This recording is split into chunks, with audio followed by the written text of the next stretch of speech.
I thrive on the misery of my friends, is do not worry about the things that you have no control over. The world is completely full of lazy, wimpy idiots. Is to not be a pushover. Be humble and be willing to admit that you don't know everything. And what matters the most is doing the right thing, even when no one's watching.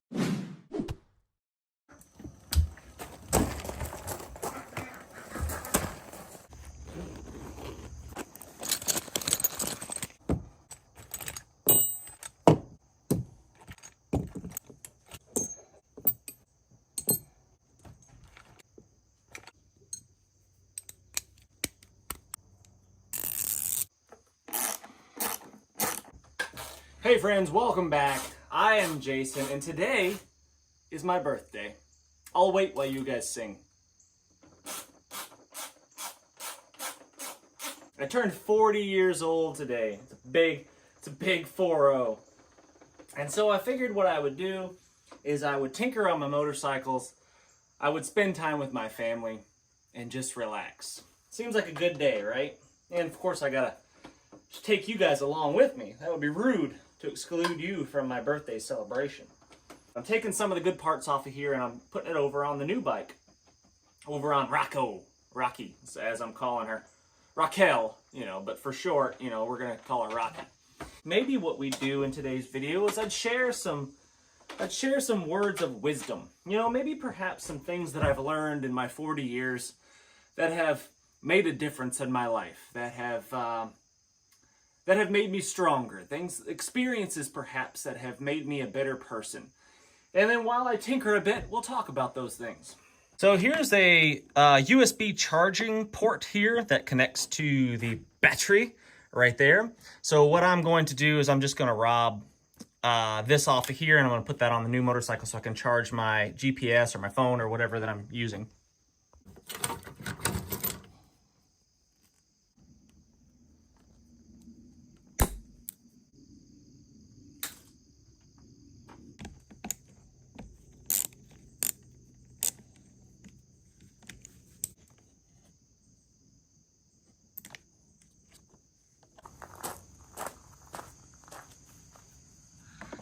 All right, first and foremost, I would say probably the most important lesson that I've learned in my life, in my short 40 years, is that the world is completely full of lazy, wimpy idiots.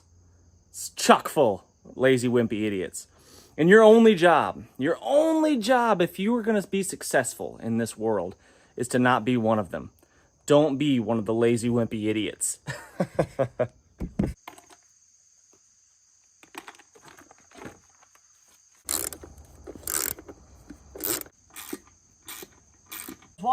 I was watching this documentary the other day. At least I was trying to watch it.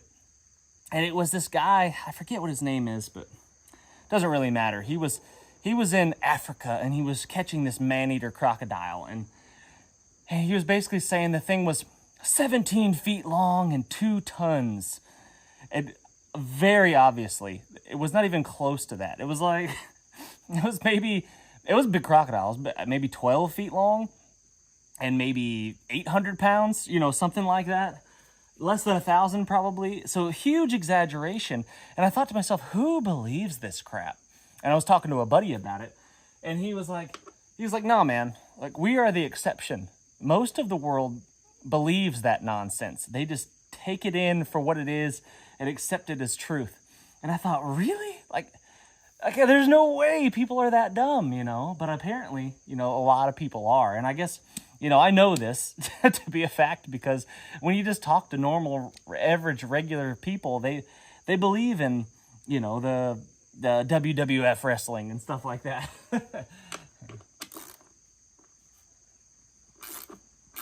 And by all means, I'm not saying I'm some genius or, I've got all of life figured out and I'm perfect in every way. Far from it. That is not even close. And, I've been duped and fooled before. And, there's possibly a lot of things probably that I believe currently that are not true.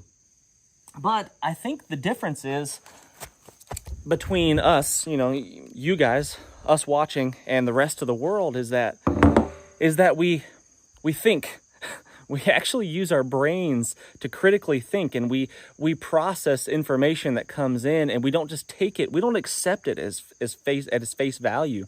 We take in that information and we make calculated, educated guesses on what actually might be true. And the older that I get, the older that I get, the less and less that I believe. And anything that I see on TV, the news, the internet, I almost automatically believe it to not be true, especially if it involves any kind of politics or anything like that. It's not true. That's not what actually happened. Shush, zip it. It's not what actually happened. That's not the truth. And I think that that's probably the smartest way to go about it. Maybe it's a little bit, some people say maybe cynical way of going about it, but I think it's the most intelligent way to go about it.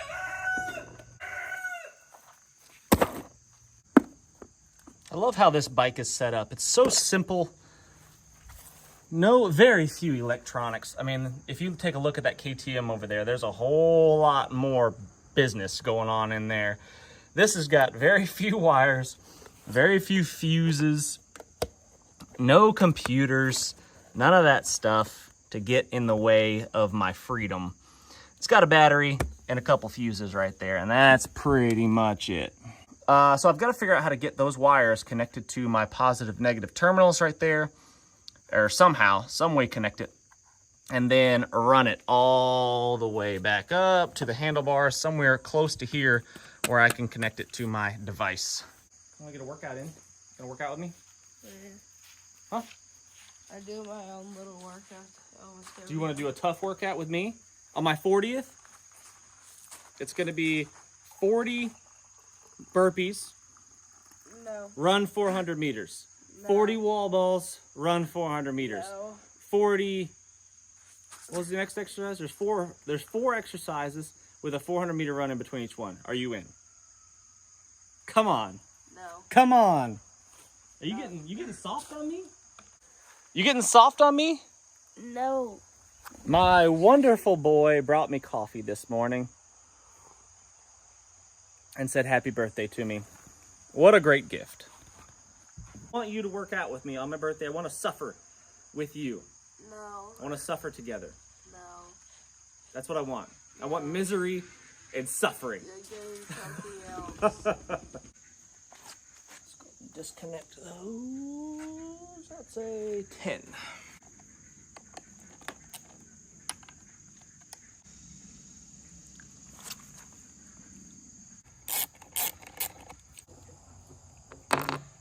So another really big one that I've learned in my 40 years is to not be a pushover. Because if you let them, people would take advantage of you being a nice guy. I've been accused of being a nice guy, and I am a nice guy. I want to believe that people are good. I want to do more for other people than I do for myself. And I want to be kind and generous, and I want to give freely. Because I truly believe that the more you give, the more that you will receive. I think God rewards us not in the same way that a boss pays you. You work 8 hours, you get paid for 8 hours with a boss, and that's not the way it works with God. He rewards us in a much, much different way. And sometimes you could put in 1 hour of effort to help somebody else, and you could be rewarded for 50. So I think that it's a pretty incredible thing, and I've seen that throughout my life. I've seen being generous and being kind and giving freely really pays off. And I have been so blessed. I have all of this playground to play in, and I've got this wonderful house, and I've got a beautiful family, and I've got a motorcycle to play with here, and I've been so tremendously blessed. And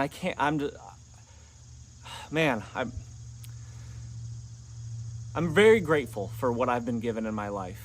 And I attribute that almost all. I mean, I work hard. Don't get me wrong. I've put in a lot of time and a lot of effort, and I've worked really hard. But I attribute that to being generous. And the gifts that I've been given is only because of the generosity that I've given away. And I'm going to continue to do that. I'm continue to be more free giving. But with that, you've got to be careful. You've got to be careful to not not let people take advantage of you. And if it does happen, here's another caveat to that. If it does happen, if you find out that you've been generous and someone has taken advantage of your generosity perhaps, or they've stolen from you or lied to you or whatever, don't let it eat you up, because you've still done the right thing. It's like the guy begging for the change on the side of the road. And then you find out later that he's making $100,000 a year, more than you. and you're pissed off about it because you gave him the $5 or whatever. Don't be pissed off about that, because you still did the right thing. You can't control what other people do around you. You can't force people to make the right decisions and do the right things. All you can control is yourself. And what matters the most is doing the right thing, even when no one's watching, when no one will find out, when no one's there but you still do the right thing. But be careful to not let people take advantage of you and push you around at the same time. If you're too nice, you're too kind, and you let people walk all over you, that's not good either. And I've definitely been guilty of that in the past, and I probably will be in the future too, because I am a nice guy. But you got to stand up for what's right. You got to stand up for what you believe in. You got to speak the truth as much as you possibly can, to whatever extent knowledge that you know what the truth is, what you truly believe to be the truth. Stand up for that stuff and don't be a pushover. This guy is gonna go like this.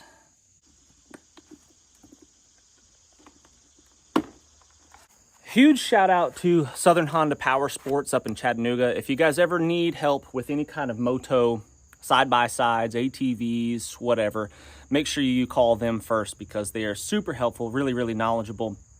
And they were very helpful in hooking me up with this. They are super helpful, very, very knowledgeable, and can definitely help you out. So I'm on a mission to create the ultimate apocalypse motorcycle right here.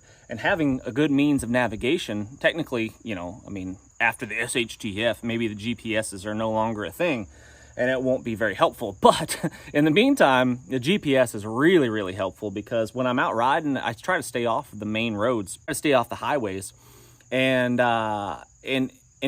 it's really helpful to have a GPS. I typically use just my phone, and I'll use Gaia, G-A-I-A GPS, and that will guide me on the backcountry roads and little dirt roads and stuff like that are sometimes difficult to find if you aren't looking at a map. I'm all about just heading out and exploring and going wherever the wind might take me. But it is nice to avoid the bigger roads whenever possible. So that's what I'm doing there. So yeah, again, Southern Honda Power Sports, super big thank you. And we will continue to support them with this motorcycle build and all the adventures that I'm going to be taking on, and all the training missions and all that stuff, because this motorcycle is going to allow me to get to some remote places where I can do some really, really fun stuff. I was able to pull this rubber gaskety waterproofness deal here out, and I can slip my wire right between these two, and I think that's going to work perfect. I don't have to cut anything, and that should still be fairly watertight. I mean, it doesn't have to be waterproof, it just needs to be pretty water resistant. So rain, obviously, and then if I do any water crossings, water that splashes up in there doesn't just flood the battery and fuses and stuff. That's not gonna go back in there. All right, next big life lesson that I've learned in my 40 years is be humble and be willing to admit that you don't know everything. Be willing to learn from somebody that knows more than you. Don't be that guy. I've been guilty of it too. We've all been guilty of it. Don't be that guy that says, oh yeah, I totally know. Don't raise your hand because you don't want someone to know that you don't know how to do something. And I totally know how to do it, and I'm way more confident than I actually am. And then you end up screwing something up or hurting yourself or somebody else. Be willing to take in knowledge and information from someone that is wiser than you in a certain area. And even if they're younger than you, be willing to learn from someone that is younger than you and whatever aspect it is. If someone's more knowledgeable on this motorcycle than I am, I'm not going to be too afraid to seek out their knowledge and seek out their opinions on what I should do with it, because that would be stupid. So I've crammed all this back in there. I've got my, which one is it? I've got this wire right here with its own fuse that's going to hook up to my battery terminals. and then a route up this way, and then I'll eventually get it connected somehow. Looks good. That's pretty dang tight. That should work just fine. Let's just make sure we got enough wire for the job. Oh, it's perfect. Like that. And there we go. That wasn't so bad. I'm just gonna follow this main wiring harness up, I think, to get me up here past the fuel tank.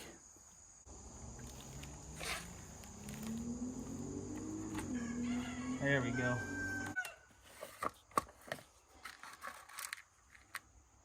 Few little zip ties.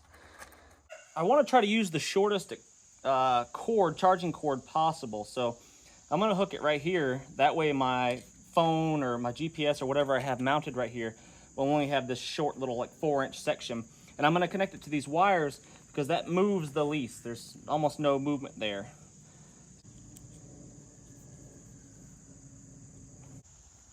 My OCD requires that the zip ties are facing the same direction. I can't just have them coming all out in random places. I can't allow that. Come on, get serious. Serious about your life. Next life lesson is do not worry about the things that you have no control over.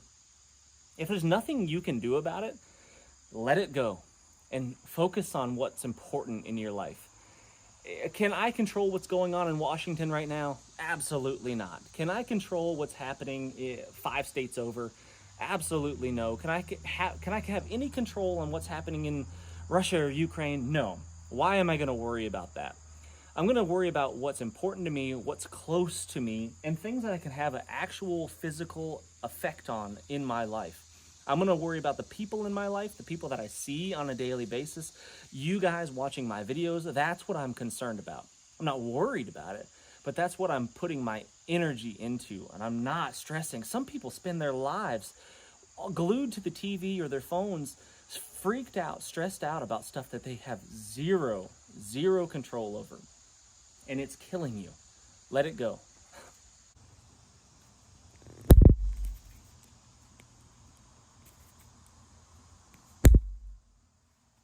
I think that looks pretty sweet. And hook it all back up to the battery and see if it works. Hooked up. I always like to try to get the wires to run in the same routes as the other wires or cables or something to give it, you know, if you can make something look stock, you know, so custom that it looks stock. That's my preference. Now we just pull the slack out right here. Trying to route the wires through right there, that small little hole right there. That's where I want it to go. Oh, we might have it. We might have it. Now we'll just fish it through there. That was my mom driving by. She yelled happy birthday out the window. I'm so lucky. My parents are my neighbors. It's fantastic. It's very, very convenient having family this close. When I lived in California, I was in California for 8 years. When I was out there, we didn't have anybody. We didn't have anybody that side of the Mississippi. So when we needed something, we needed help, we were self-reliant for the most part because we didn't have that same network of friends that we do now. Because I wasn't as diligent about building that network of friends, building that community. You know, we had friends obviously, and if I called somebody, they'd come help me out. But we were, for the most part, we were kind of on our own, and it was, you know, a stressful, hard time. You know, a building time in our lives where we learned a lot, we made a lot of mistakes. That's where all of our kids were born. Bought my first house out there. A lot of things happened in that 8-year period in California. It was a big deal, moving across country and starting a family. I got married, you know, all that stuff happened there. So we've got our wire running up through here, just the stock kind of configuration following this bundle of wires right here. There's one of our main connections. And here's the little bit of slack. I just had doubled it over a couple times, and then we run underneath the tank, same place the other wires go. It pops out right there. Zip tie it probably to those wires right there. Pops out right here, and then device goes right there and charges up.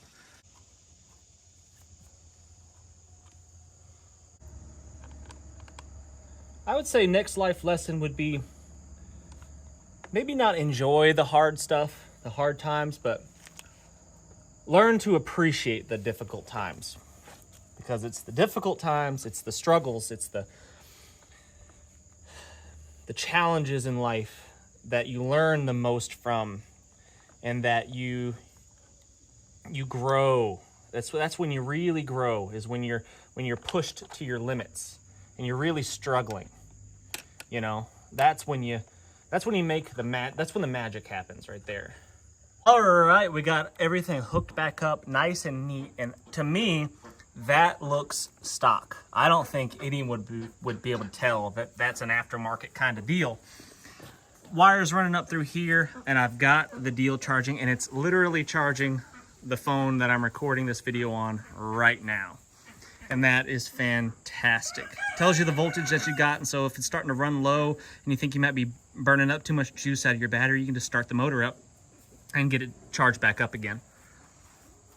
Like I was saying, learn to appreciate the difficult... Rooster. Learn to appreciate the difficult times in life, because that's when you really, really grow. And I think that's one of the reasons why I've grown to enjoy adventure and hardship, because a true adventure is when the difficult stuff starts. It's not an adventure, in my opinion, until it gets challenging, until something goes wrong. My favorite thing is like on motorcycles, right? If I'm riding with a group of guys on motorcycles, I love to ride at the back of the pack, like the last guy. One, because there's less pressure behind you pushing you forward, trying to make you go faster. But two, you get to come across all the problems when guys are broken down or crashed out in the ditch or something like that, or you got a flat tire. It's an opportunity to be creative and think how to solve problems. And I really enjoy the struggles. I love it when it starts raining and it's cold and it's miserable and you're tired and you're hungry and fatigued. And that's one of the big things that draws me to survival in the first place. That's what draws me to challenge myself in these survival experiences and stuff, is because it's that difficulty, it's that hardship, that misery that I really thrive on. And I enjoy the misery of the other people around me. I thrive on the misery of my friends, in a good way, of course, because I know that we're going to come out of it stronger. We're going to come out of it better. And that's why I love adventure, and that's why I love survival. That's what keeps me coming back. Let's put this motorcycle back together.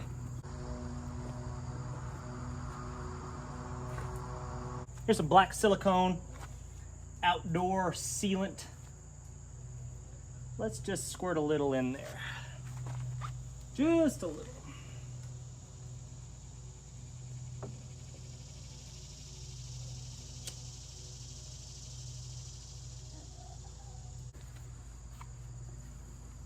Up and over the tabs.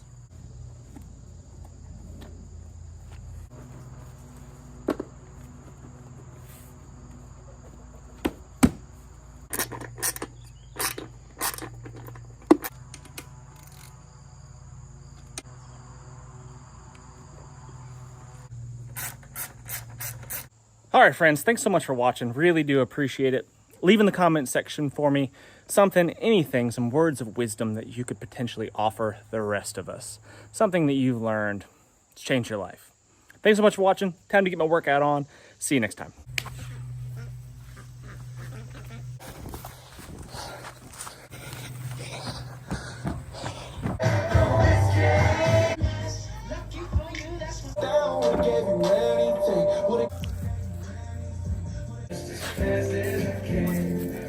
Too much.